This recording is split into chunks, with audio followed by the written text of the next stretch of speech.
Hi, this is Ruth Theresa with One Inspiring Woman, and today I'm answering a Dear Ruth Theresa question.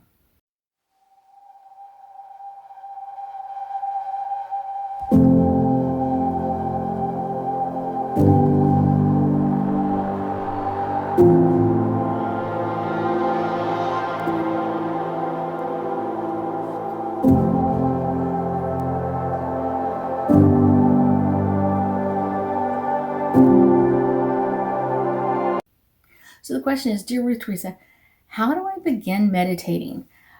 And I will say there's a couple of things to kind of keep in mind, but it's not as difficult as you think. And so many people are like, I tried meditating and my knees hurt. I tried meditating and I couldn't sit for that long.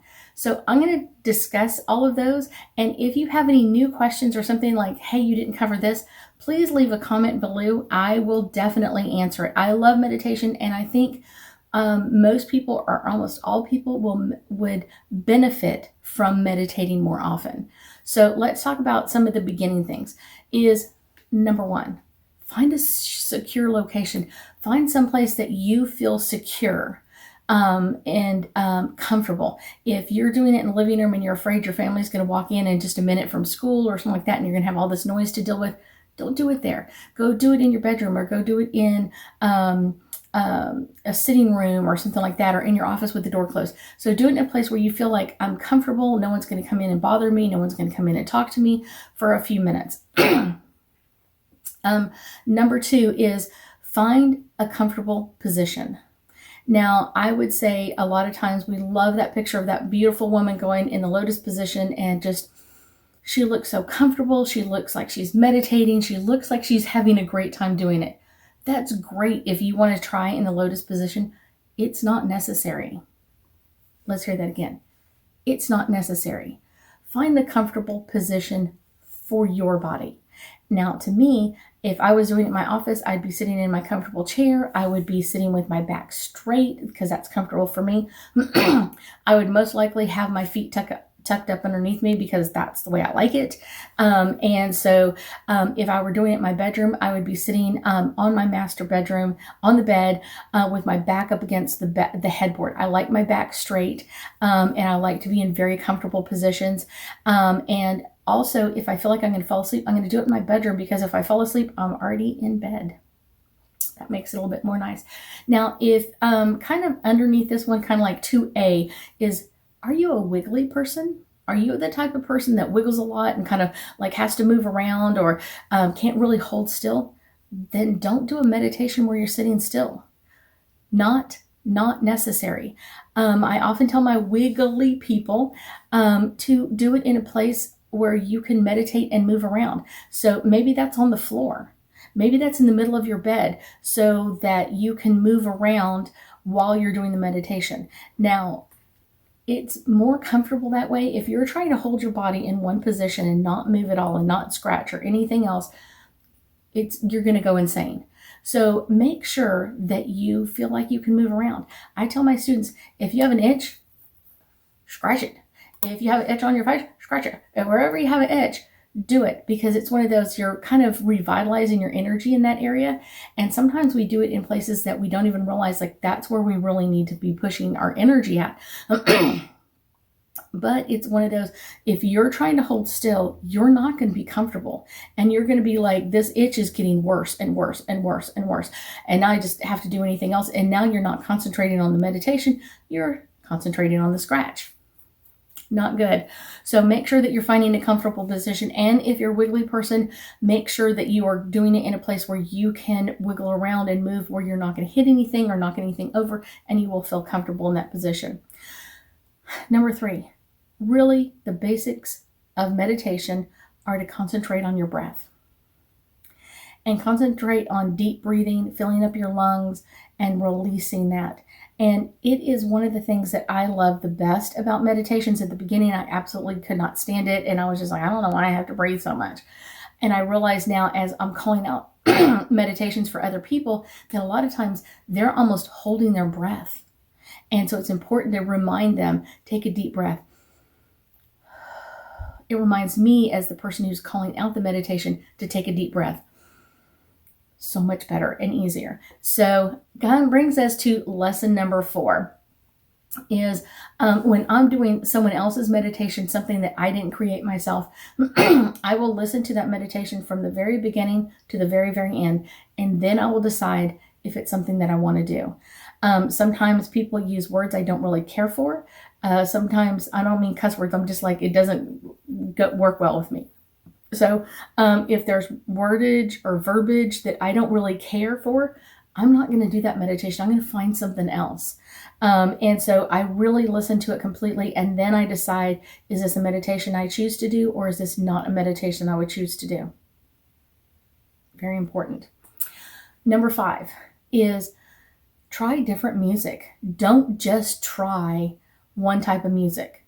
It never works that way. I have found over the years that I really don't care for piano music. I love more natural music, more like guitar or drums. I love wind music.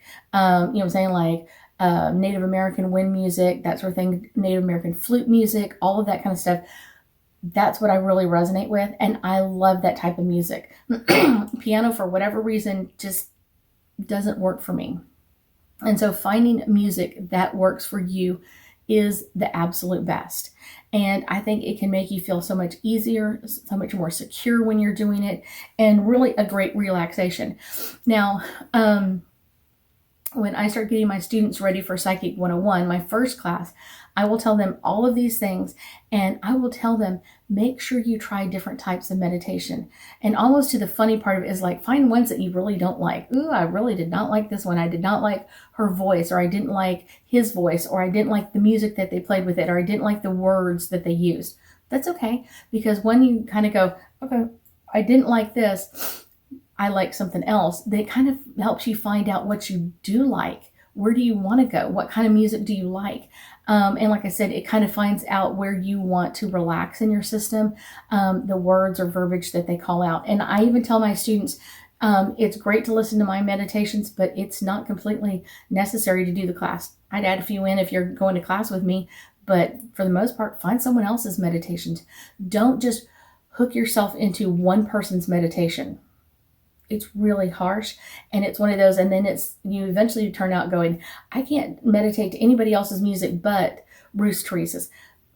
No, you should have thousands of people's music that you love, thousands of different types of music that you love. You should have different people that you love. Like I really love his past life regression. I really love her, whatever it is. So it kind of spreads out your energy and allows other people to kind of come in and mentor you for a period of time. Like I really loved his meditation 2 years ago, and now I just don't care for it. That means you've kind of probably outgrown what he does. And that's great. You've outgrown that teacher. You've outgrown that mentor, which is always a great thing. Doesn't mean there's anything wrong with it or bad or anything else, but make sure that you are falling in love with the meditation. And like I said, you may do it for a while, and then you may go to find someone else, and that is completely okay.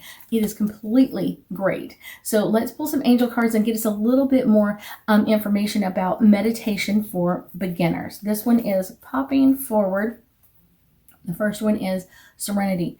I think that's one of the things that people love most about meditation when you really start on it, is you feel more at peace. Not just during the meditation, during the rest of your day. You feel more relaxed. You feel more calm. You feel more, peaceful in every piece of your life. And it really does help you think about things in a very healthy manner. Enchantment. I love meditation, and I believe that meditation should be done several times during a day.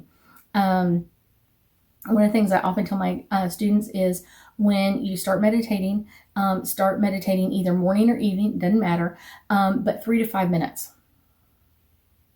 I know, not very long. Do 3 to 5 minutes, say, in the morning. And then when you get really good at that, add 3 to 5 minutes in the afternoon. Okay? If you're getting ready for a class or you're getting ready for something else, you want to amp that up. It's like running a marathon in reverse. So you need to be able to calm your body and relax your body in this area for long, long periods of time.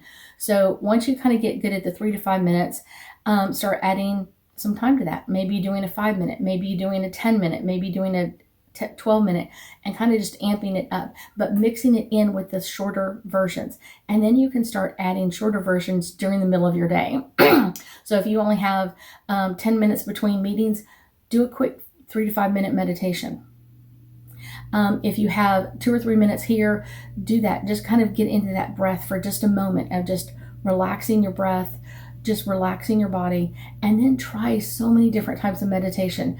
I love my meditations, and I know my students do as well, but I encourage them, try other meditations. Don't just try mine, try others, and it will help you amp up your energy in this area and help you kind of get some better messages coming through as you begin to open up your abilities. Let's do one more angel card in this area. This one's popping out the back. Okay. Ideas and inspiration. If you have an idea or an inspiration of how to do a meditation better for you or how to do something else, do it. It's one of those, this is yours. It's your meditation. It's not anybody else's or anybody. It belongs to you.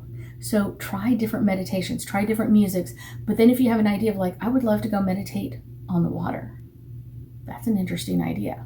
I love meditation on the water. I happen to live on the water, and so I go out on the dock and meditate there.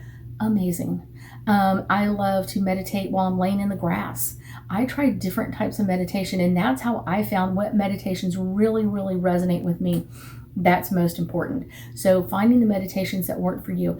I love tree grounding meditations, and I would not have found that if I had been in my office or in my bedroom and only meditating there. I needed to get out and find other places. I love to go take walks in nature and doing a walking meditation. It's amazing. I call them kind of a moving meditation, and it is great for your energy to be in that rhythmic motion as you meditate. So amazing. I thank you so much for joining me today, and I know that we'll be talking again soon.